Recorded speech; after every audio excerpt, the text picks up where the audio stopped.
4장. 요한보다 예수께서 더 많은 사람을 제자로 삼고 세례를 주신다는 소문이 바리새파 사람들의 귀에 들어간 것을 예수께서 아셨다. 사실은 예수께서 직접 세례를 주신 것이 아니라 그 제자들이 준 것이다. 예수께서는 유대를 떠나 다시 갈릴리로 가셨다. 그렇게 하면 사마리아를 거쳐서 가실 수밖에 없었다. 예수께서 사마리아에 있는 수가라는 마을에 이르셨다. 이 마을은 야곱의 아들 요셉에게 준 땅에서 가까운 곳이며 야곱의 우물이 거기에 있었다. 예수께서 길을 가시다가 피로하셔서 우물가에 앉으셨다. 때는 오정쯤이었다. 한 사마리아 여자가 물을 기르러 나왔다. 예수께서 그 여자에게 마실 물을 좀 달라고 말씀하셨다. 제자들은 먹을 것을 사러 동네에 들어가서 그 자리에 없었다. 사마리아 여자가 예수께 말하였다. 선생님은 유대 사람인데 어떻게 사마리아 여자인 나에게 물을 달라고 하십니까? 유대 사람은 사마리아 사람과 상종하지 않기 때문이다. 예수께서 그 여자에게 대답하셨다. 내가 하나님의 선물을 알고 또 너에게 물을 달라는 사람이 누구인지를 알았더라면 도리어 내가 그에게 청하였을 것이고 그는 너에게 생수를 주었을 것이다. 여자가 말하였다. 선생님, 선생님에게는 두레박도 없고 이 우물은 깊은데 선생님은 어디에서 생수를 구하신다는 말입니까? 선생님이 우리 조상 야곱보다 더 위대하신 분이라는 말입니까? 그는 우리에게 이 우물을 주었고 그와 그 자녀들과 그 가축까지 다 이 우물의 물을 마셨습니다. 예수께서 말씀하셨다. 이 물을 마시는 사람은 다시 목마를 것이다. 그러나 내가 주는 물을 마시는 사람은 영원히 목마르지 아니할 것이다. 내가 주는 물은 그 사람 속에서 영생에 이르게 하는 샘물이 될 것이다. 그 여자가 말하였다. 선생님, 그 물을 나에게 주셔서 내가 목마르지도 않고 또 물을 기르러 여기까지 나오지도 않게 해주십시오. 예수께서 그 여자에게 말씀하셨다. 가서 내 남편을 불러오너라. 그 여자가 대답하였다. 나에게는 남편이 없습니다. 예수께서 여자에게 말씀하셨다. 남편이 없다고 한 말이 옳다. 너에게는 남편이 5이나 있었고 지금 같이 살고 있는 남자도 내 남편이 아니니 바로 말하였다. 여자가 말하였다. 선생님, 내가 보니 선생님은 예언자이십니다. 우리 조상은 이 산에서 예배를 드렸는데 선생님네 사람들은 예배 드려야 할 곳이 예루살렘이 있다고 합니다. 예수께서 말씀하셨다. 여자여 내 말을 믿어라. 너희가 아버지께 이 산에서 예배를 드려야 한다거나 예루살렘에서 예배를 드려야 한다거나 하지 않을 때가 올 것이다. 너희는 너희가 알지 못하는 것을 예배하고 우리는 우리가 아는 분을 예배한다. 구원은 유대 사람들에게서 나기 때문이다. 참되게 예배를 드리는 사람들이 영과 진리로 아버지께 예배를 드릴 때가 온다. 지금이 바로 그때이다. 아버지께서는 이렇게 예배 드리는 사람을 찾으신다. 하나님은 영이시다. 그러므로 하나님께 예배를 드리는 사람은 영과 진리로 예배를 드려야 한다. 여자가 예수께 말했다.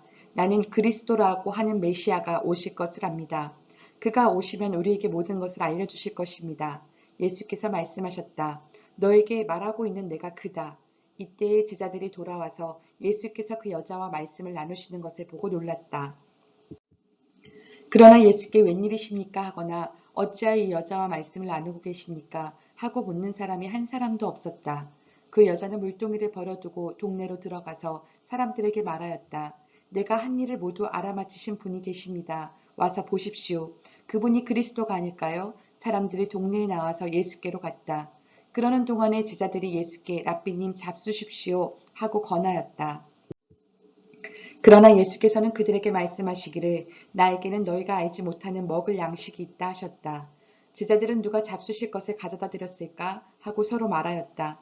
예수께서 그들에게 말씀하셨다. 나의 양식은 나를 보내신 분의 뜻을 행하고 그분의 일을 이루는 것이다. 너희는 넉 달이 지나야 추수 때가 된다고 하지 않느냐. 그러나 나는 너희에게 말한다. 눈을 들어서 밭을 보아라. 이미 곡식이 익어서 거둘 때가 되었다. 추수하는 사람은 품삯을 받으며 영생에 이르는 열매를 거두어 드린다. 그리하면 씨를 뿌리는 사람과 추수하는 사람이 함께 기뻐할 것이다. 그러므로 한 사람은 심고 한 사람은 거둔다는 말이 옳다. 나는 너희를 보내서 너희가 수고하지 않은 것을 거두게 하였다. 수고는 남들이 하였는데 너희는 그들의 수고의 결실에 참여하게 된 것이다. 그 동네에서 많은 사마리아 사람이 예수를 믿게 되었다. 그것은 그 여자가 자기가 한 일을 예수께서 다 알아맞히셨다고 증언하였기 때문이다.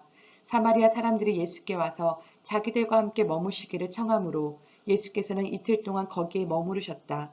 그래서 더 많은 사람들이 예수의 말씀을 듣고서 믿게 되었다. 그들은 그 여자에게 말하였다. 우리가 믿는 것은 이제 당신의 말 때문만은 아니오. 우리가 그 말씀을 직접 들어보고 이분이 참으로 세상의 구주이심을 알았기 때문이오. 이틀 뒤에 예수께서는 거기를 떠나서 갈릴리로 가셨다. 예수께서 친히 밝히시기를 예언자는 자기 고향에서는 존경을 받지 못한다 하셨다. 예수께서 갈릴리에 도착하시니 갈릴리 사람들이 예수를 환영하였다. 그들도 명절을 지키러 예루살렘에 갔다가 예수께서 거기서 하신 모든 일을 보았기 때문이다. 예수께서 또다시 갈릴리 가나로 가셨다. 그곳은 전에 물로 포도주를 만드신 곳이다. 거기에 왕의 신하가 한 사람이 있었는데 그의 아들이 가버나움에서 앓고 있었다. 그 사람은 예수께서 유대에서 나와 갈릴리로 들어오셨다는 소문을 듣고 예수께 와서 제발 가버나움으로 내려오셔서 아들을 고쳐주십시오 하고 애원하였다.